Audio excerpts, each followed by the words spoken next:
Hello there. Welcome to the Saroy channel wherever you are in the world, and so much love to each and every one of you. How are you doing?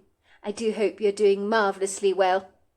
The story tonight is on part 2 of our story, and it's about a hollow in Appalachia where a community of people tend to live in a valley, usually with a creek running through it, mountain views, plenty of trees, and there are lots of these hollows in Appalachia. And we're learning about 2 families that live in close proximity to each other and the strange things that happened. So we're on part 2 of our story tonight. But before we get any further, don't forget to subscribe to the channel. Click the notification bell and the thumbs up, and let's get started with part 2 of our story tonight. I couldn't help but wonder if Mrs. Montgomery's adult children in Boston had sent her more money to buy still more dresses for herself, even though, in my humble opinion, she had more than enough fine clothes to be getting on with. I mean, did she really need any more? And would she be this excited, like she appeared to be now, over a few more dresses? I didn't think so. Bethany, who remained seated at the table, was so caught up and absorbed in our jigsaw puzzle that the distractions around the table, the upbeat energy, along with the new open tin of cookies, had not even aroused her attention or interest, which in itself was incredulous, as Bethany lived and died for my mother's oatmeal and raisin cookies, which were the best I've ever tasted. I had no idea how much of a good cook my mother was back in those days. She could make a feast out of leftovers and could stretch the food in our pantry to last for days on end when money was a problem. But when I got older, I appreciated that my mother had been a domestic goddess, because someone who could make a banquet out of a few scraps is a master chef as far as I'm concerned. And that was my mother for you. "Out with it, Nina," my mother said encouragingly. "You've got something exciting to tell us. I know you have. You look very animated this morning. And it's not just that gorgeously fetching emerald green dress you're wearing that is giving me these happy vibes. What's going on? Please don't keep us in suspense. I don't think I could bear it. Is it that obvious that I'm happy about something?" said Mrs. Montgomery, looking somewhat bewildered that her obvious happiness had been so easily discerned by my mother. But the truth was it couldn't be hidden, as it was obvious to us, like a very obtrusive traffic light on a street corner, that is a bright red colour that demands you to stop and pay attention. Mrs. Montgomery was positively glowing, and if there was a lamp on in a dark room, that's what she was like, because your attention was drawn towards her, and me and my mother had become like a couple of moths that were buzzing around her curiously. Mrs. Montgomery put her cookie on her plate and held her teacup in her hand, savouring its lovely warmth. I could only describe that she had an indulgent smile on her face. The sounds of thunder continued to boom ominously in the background. For what seemed like an achingly long time, all was silent in the kitchen, so much so you could literally have heard a pin drop. Me and my mother waited in anticipation, waiting to hear what Mrs. Montgomery had to share with us. "I've got very good news, as it happens," she said. "I'm so excited. I can barely contain myself. I rushed over to your house just when the weather was becoming so gloomy, because I had to tell you, I felt like dancing, you see. The truth is, I don't think I've ever been this happy. Well, not in a long time, that is." "Good news," said my mother. "I guessed that already. Since you've entered this kitchen, Nina, you've been almost skipping with glee. So I knew something was up with you. I can read you like a book. Let me guess. It's got something to do with your children in Boston. They're always the reason these days you smile so much. Not that I blame you for that, of course. You have every reason to be proud of your grown-up children and their outstanding accomplishments. Not many people can boast that their children from Appalachia have made a prosperous life for themselves like your children obviously have done. It's like your children were hand-picked for success, as if it was written in their DNA by God himself. I guess when you're uniquely talented, like your children so obviously are, Nina, it doesn't matter whereabouts in the world you live. Even if it happens to be the shabby streets of Calcutta, you'll always shine like a star, and someone is going to notice you. Well, of course, it goes without saying I'm incredibly proud of my children. And you're right, the good news I have to share with you is to do with them. Although I can hardly call them children any more, can I? It's almost patronizing and belittling calling them kids, given they're fully grown up. Kirsty absolutely abhors it when I refer to her as my child. But I'm a mother, aren't I? And no matter how old my children become, I still see them as that. But they're grown-ups these days, are they not? I keep trying to remind myself of that. True enough, said my mother. Your lovely children are indeed grown-ups, Nina. But to us mothers, no matter how old our children get, they'll always be our kids to us.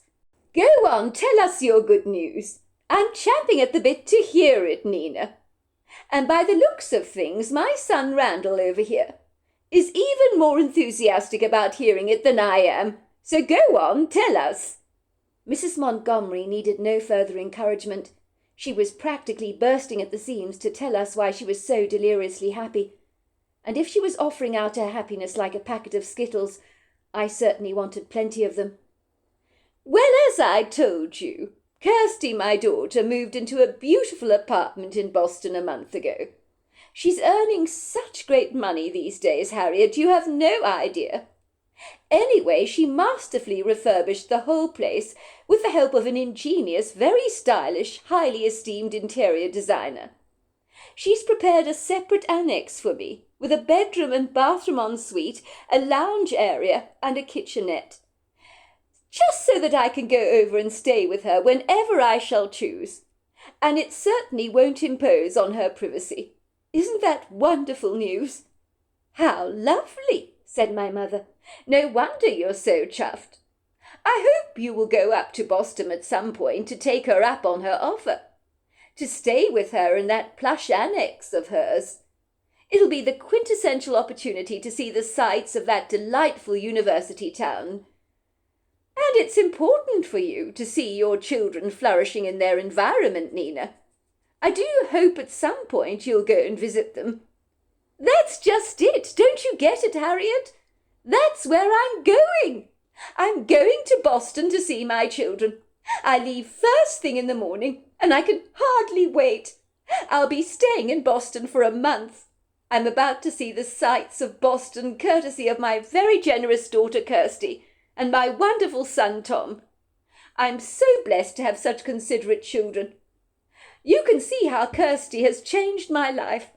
It's such a blessing not to worry about money anymore, like we've done so much in the past. And it's both my children that me and my husband have to thank for our change in fortune. And, of course, that science competition that she and Tom entered all those years ago, that got them noticed by the right people. It's good not to have to worry about the cost of things like I used to, and to have so many new clothes in that wardrobe of mine. I feel like a new woman these days. Anyway, the long and the short of it is, Kirsty has invited me to stay with her, as I was saying, for a month. She's insistent on covering all my expenses, including travel arrangements and so forth. Isn't that wonderful? She's a very generous girl like that. And she's such a success these days, as is her brother, of course. I'll be seeing Tom, too. I don't know what me and Russell did to deserve such exceptionally gifted children, who excel in everything like Kirsty and Tom do. I don't know where on earth they got their talents from, but it certainly wasn't from me, let me tell you. Oh, don't put yourself down, Nina. You have tons of talent, and it's obvious why your children are so bright. They take after you. I can't believe you're going to Boston for an entire month, said my mother, the envy dripping in her every word, that even though she tried so desperately to hide the green-eyed monster from making its appearance known, it was so obviously there. Well, to me it was. It couldn't have been easy for my mother to have a best friend who had life so much better than the rest of us did, and privileges we could only ever dream of. But I guess that happens when you've got two exceptionally gifted adult children who are taking the world by storm with their remarkable skills and ingenious ideas that make them the kind of people that are headhunted by highly esteemed companies willing to pay out hefty salaries, which is what had happened to both Kirsty and Tom. It was hard to believe our neighbour next door was going up in the world because of her children, while the rest of us muddied along rather unsteadily with our rather unglamorous lives. I did clandestinely wonder why Mrs. Montgomery didn't move away from the Hollow. I mean, why would she want to stay here? The future looked rosy for her and her husband Russell. She could have lived anywhere she liked in the world. Why on earth would she want to stay here, in a place that many a city slicker would possibly refer to as a dump? And that's being kind. Of course I knew the answer to that question all too well, without even having to bother to ask it, or even having to blink an eyelash, that is. By all accounts, Russell Montgomery, who had been born in the Hollow, loved this part of the world and had never been remotely interested in material things. He didn't care about fancy houses or fast cars, nor did he care about jet-setting to affluent destinations around the globe. None of the things celebrated by the wealthy elite interested Russell in the slightest, for he felt such indulgences were superficially shallow, even if his wife Nina did not. Russell would never dream of leaving this tight-knit community, even though he himself was hardly the life and soul of the party, but that didn't matter to him. Russell felt he belonged in this part of the world, rather like an indigenous tree that wouldn't be comfortable planted anywhere else. Russell had been comfortable with what he'd always known, and would stubbornly refuse to leave the Hollow. That was clear, if push came to shove. For Mrs. Montgomery made no secret of how much she adored her husband. She was always singing his praises from the rooftops, and I knew that she would never ever leave his side no matter what. So if he didn't want to leave Appalachia, it would never ever happen. Mrs. Montgomery was devotedly loyal. If her husband wanted to remain in a small pond, then that is where they would stay. "Yes, I'm going to Boston. Can you believe it, Harriet? I know you probably think I'm overreacting and getting overly excited about it all, but I've never been there before, and I'm so excited. I feel as if I have to pinch myself half a dozen times, because it all seems too good to be true for me. And I've missed my two children so dreadfully, and I can't believe that I'm going to be seeing them so very soon." "Well, I can't say I'm surprised," said my mother. "I knew eventually your children would invite you to Boston. Are you really going to stay there for a month? That's quite a long time, don't you think, Nina? A long time for you to be away from the Hollow, that is." "Don't exaggerate, Harriet," said Mrs. Montgomery with a chuckle. "A month is hardly that long. I don't get to see my children ever. Well, not these days anyway. Their lives are so busy. So this is the quintessential perfect opportunity for me to spend quality time with them. Oh, I can't wait to see them again," she said with a crack in her voice. "Well, I'm so happy for you, Nina. Really I am," said my mother. "We're all going to miss you desperately when you're away. But I'm genuinely delighted that you're going to see Kirsty and Tom again. I'm sure they're going to be thrilled to show you around Boston. I will say that when you're gone for a month, Nina, it's going to be awfully dull and lonely around here without you. What about your husband Russell? Is he going along with you? I assume he must be accompanying you on this exciting trip. You wouldn't leave him behind, would you? Although I dare say, knowing Russell as I do, he'll feel a little like a fish out of water in a place like Boston." "Well, you're exactly right. A place like Boston is not suitable for my husband, so no, Russell will not be coming along with me. He's agreed I should go alone. In fact, he's positively encouraging it. He's very kind that way. He's going to remain here in the Hollow. The last thing he wants to do is face a booming city like Boston. That will be way out of his comfort zone. I don't think he could last a day in a place like that. Never mind a month. It's just not for him. This is why I need your help, Harriet, while I'm away, that is. But of course, ask away. You know I'd be willing to do anything for you, Nina. Well, how do I put this, Harriet? I've probably told you this many times before, but my husband Russell is not what he seems. What do you mean by that? Asked my mother, looking incredulous for a brief moment, for she'd never heard Nina talk like this before about her husband. What was she about to tell my mother, I wondered? That her husband was an undercover agent or something? My imagination was a spin. What did she mean? My husband is not what he seems. Well, said Nina Montgomery, you may think of Russell as a bit of a lone wolf, shall we say, who hangs around all on his own. But I genuinely believe he appreciates good company, even though you would never believe that at face value. He's a very quiet, unassuming man, so nobody knows him like I do. That's why he's not what he seems. Believe me, I wish people could see the other side of my husband's character, the side I get to see. He's quite the charmer, you know, which is why he makes me so happy. I've never had a dull day in my life married to the man, which most folk around here would struggle to believe or understand. People mistakenly believe my husband is dull and boring, and to them he probably is. But the truth is these people have no idea what he's really like. They don't know him like I do. Everyone would fall in love with my husband quite literally if he showed these people the side of the character that I get to see. My husband is quite literally a lovable teddy bear. It was so easy for me to leave behind my old life all those years ago, even though my parents disapproved so much, to marry Russell, because he lit up my world like a Christmas tree, and no man has ever done that for me before. My mother tried to hide her bemused expression from her face when Nina unabashedly sang her husband's praises. I'm sure she was thinking, what does Nina see in that husband of hers? She must see something the rest of us clearly don't.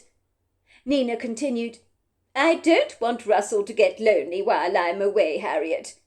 So if you could personally invite him around for the occasional meal at your house, that would be wonderful, and I would really appreciate it. It would certainly put my mind at rest, knowing someone's keeping an eye on him. The trouble with my Russell is, bless his heart, he's not a great cook at the very best of times. So I do worry that while I'm away, he might waste away, if you know what I mean, and just live on peanut butter and jelly sandwiches for the next month. I can't have that. How can I possibly enjoy my time in Boston with my children if I'm worrying about him all the time? Sometimes I'm the one that has to remind him to eat. With that, Mrs. Montgomery suddenly handed my mother a pink envelope of cash. My mother briefly glanced into the envelope, her mouth dropping wide open in astonishment. What is this, Nina? This is a lot of money. I can't possibly accept this from you. It's far too much. And besides anything else, I'm your friend, and I'm very happy to do my part in feeding your husband. I don't need to be paid for my services, you know. It's a pleasure to look out for him. And it's no skin off my nose, just another mouth to feed, that's all. But of course you must accept the money, said Mrs. Montgomery, putting a firm hand on my mother. Buy yourself some pretty dresses, for goodness sake. You need some new clothes, Harriet, and the kids could do with some nice clothes as well to wear. Go to the salon for a change. Spoil yourself. It's my way of saying thanks to my very best friend for looking after my husband while I'm away. Believe me, I'm not giving you this money for nothing. It's not charity. I'm paying you for a very big and special favour. But don't you dare tell my husband about any of this. Russell wouldn't want to be invited around to your place for a meal if he thought I had initiated it all, as he would consider your kind invitation charity. He's a proud man that way. Of course I won't say anything to him, my mother insisted. It'll be a pleasure to have him over for the occasional meal.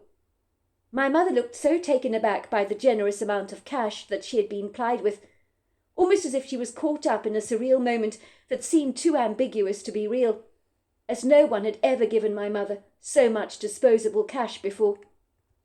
All of a sudden we all jumped out of our skins as a loud crash of thunder announced itself with a threatening boom that was a little too close for comfort.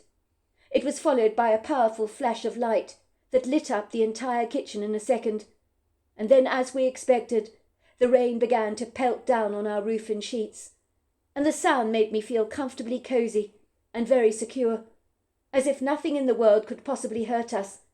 Well, not while we were tucked away safely in the kitchen. After the heavy rain subsided, the foliage outside the kitchen glistened with the watery dew suspended across its leaves. The earth smelt so beautiful of petrichor. Mrs. Montgomery stayed with us for a long while she waited for the rain to abate.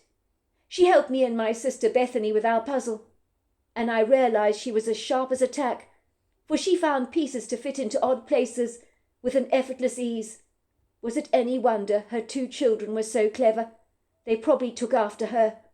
No wonder they'd won a science prize and scholarships that had changed their lives forever. After the rain finally did come to an end, Mrs. Montgomery said her goodbyes to us. Me and my sister and my mother gave her a huge hug, knowing it would be a long while before we saw her again, as Nina Montgomery was leaving for Boston the following morning, and her daughter Kirsty had organized all the transportation for her.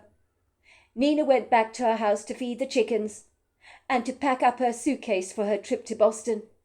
My mother was exceedingly pleased with the cash that Nina had given her, because for us it really did feel like we'd won the lottery. My mother did a happy dance. She was wearing a bright smile on her face. She told us she was rich and we were going to be spoilt. My mother put the music on and we began to dance, sharing in the happiness of this incredible moment. It was as if the days ahead of us invited the promise of ice cream, and what kid didn't look forward to that? My mother bought herself 3 brand new dresses, 2 pairs of shoes. She also went to the hair salon to have her hair dyed and styled. She looked beautiful when my father walked through the door after my mother's shopping spree. I hasten to say he barely recognized her. My mother did a provocatively coquettish twirl for him. "How do I look?" she teased. $1 million, he said. "You look like a movie star. How could you afford such a beautiful dress such as that? And your hair is gorgeous. That blonde honey colour suits you. It brings out your eyes."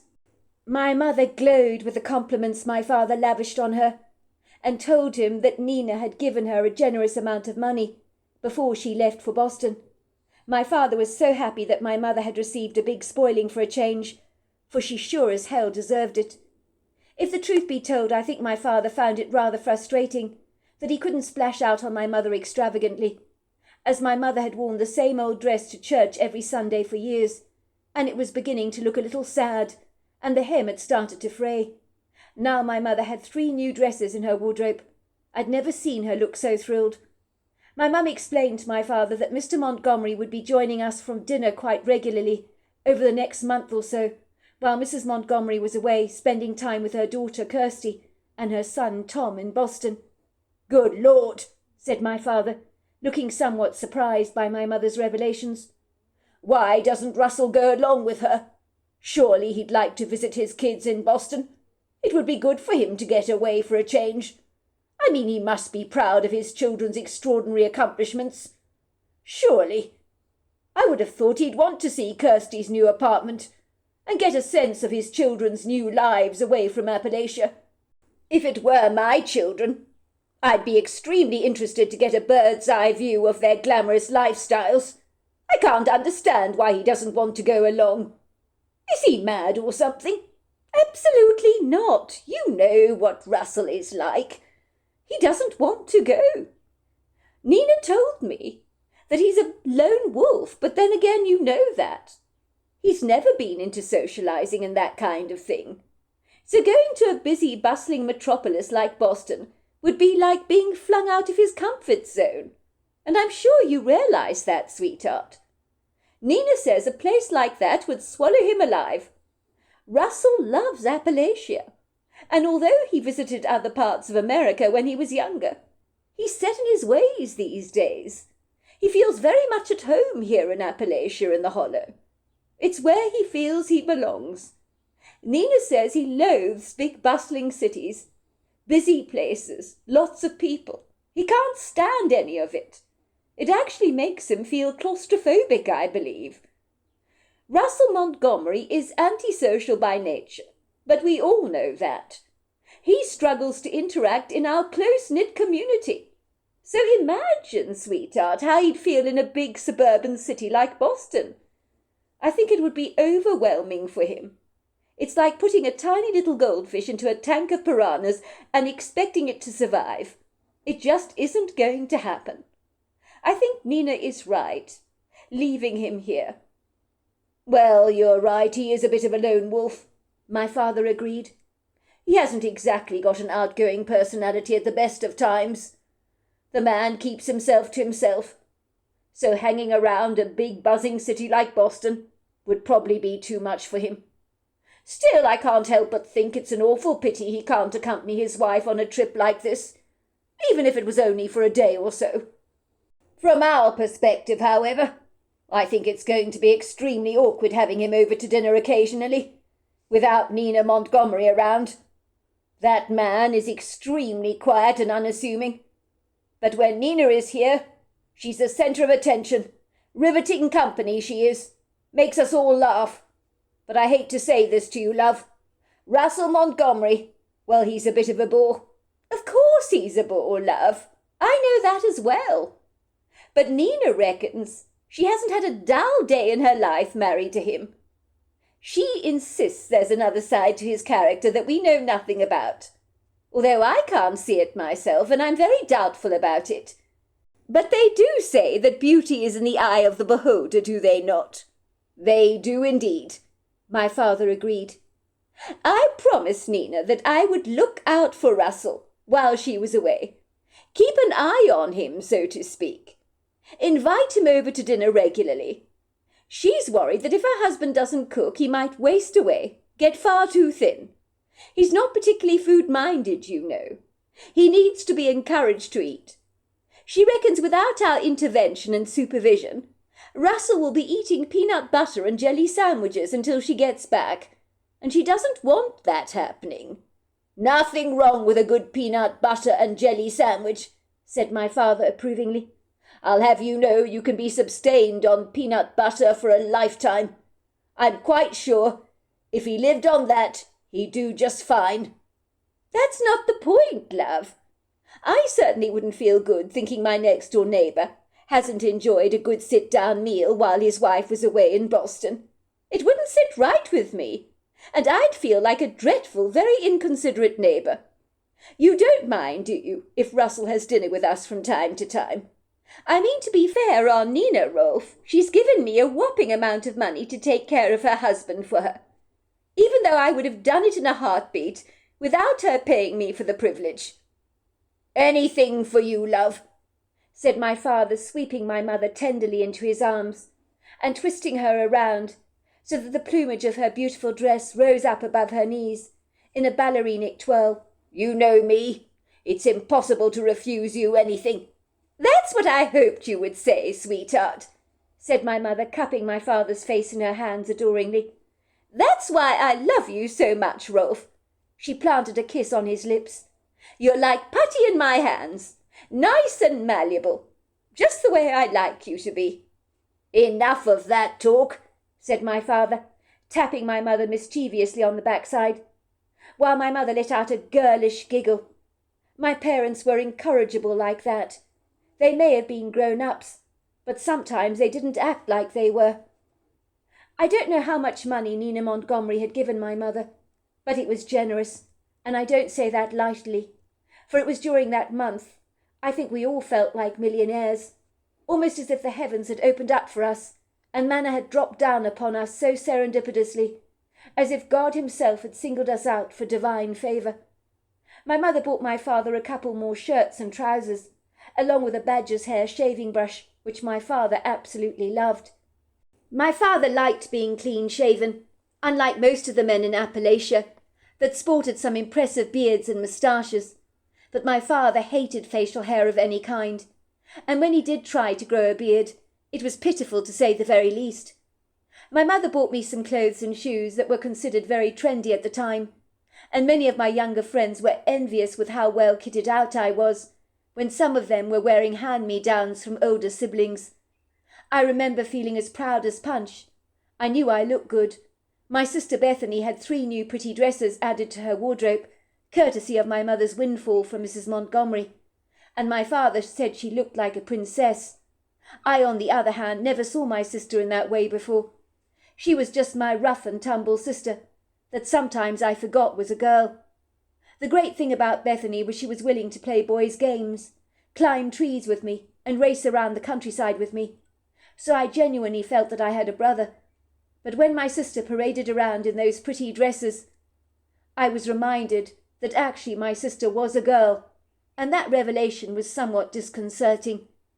My mother took our family to eat at the local diner in town on 2 occasions, which was something we only ever did once a year. So eating burgers, chips, and thick, lusciously creamy milkshakes twice in 1 month was for us an incredibly special treat.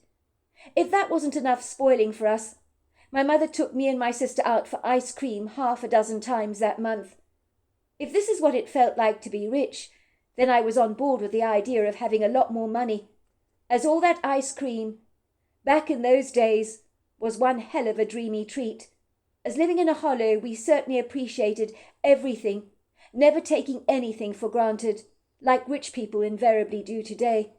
Some who have so much money, they no longer value the little triumphs in life, and in many ways that makes them more impoverished than we were back then. I think when Mrs. Montgomery went away to Boston that month, even though we were living so much better than we'd ever done before, there was a big hole missing from our lives when she was gone, rather like a butterfly that is not present in a pretty yard of flowers in springtime. You stand there admiring the flowers, but something is wrong with that whole picture. There are no butterflies darting from one flower to the next. That was what it was like without Nina Montgomery around. Me and my sister were so used to her presence when she popped over to the house for tea, along with her pretty infectious laughter around our kitchen table. We always thoroughly enjoyed listening to her great stories, and I missed Mrs. Montgomery's glamour, as without her around, life in the hollow was notably less fun. Don't get me wrong, things as a 10-year-old boy in Appalachia were always great, and me and my sister Bethany spent most of our days exploring the countryside together and playing all kinds of rough-and-tumble games. And with our fertile imaginations, we pretended to be many things, from Indian chiefs to pirates and highway robbers. We didn't have computer games in those days, nor the internet or television for that matter, so our imaginations made our lives fragrantly colourful, whereas today childlike imaginations have been cruelly infiltrated by technology that has an intoxicating hold on so many that serves to stifle our creativity. My parents never worried about us wandering off. They never ever felt as if our safety was compromised. My mother was true to her word. She regularly invited Mr. Montgomery around for dinner during the month that Nina Montgomery was away. I'll never forget the first time Russell Montgomery came around to our place. He was wearing a red plaid shirt along with a pair of cowboy boots. He was clean-shaven, and I could smell Old Spice on his person. We sat around the dinner table together, and the silence was so deafening that I don't think that even as a boy of 10 I'd ever felt so uncomfortably awkward as I did then. My mother was desperately trying to make some light-hearted conversation with Mr. Montgomery, but his social skills were abysmal, and if he'd been a tortoise he would have lightly shrunk into his shell if given the chance. Anyone could see he felt awkwardly uncomfortable at the dinner table, as if he'd rather be anywhere else in the world than around our table, even though my mother made the best biscuits and gravy that you've ever tasted. We could see Mr. Montgomery enjoyed the meal thoroughly. He left his plate squeaky clean, and I knew that Mrs. Montgomery didn't cook as well as my mother did, so I think he appreciated the food. But the conversation that night had been absolutely insufferable, because there hadn't been any.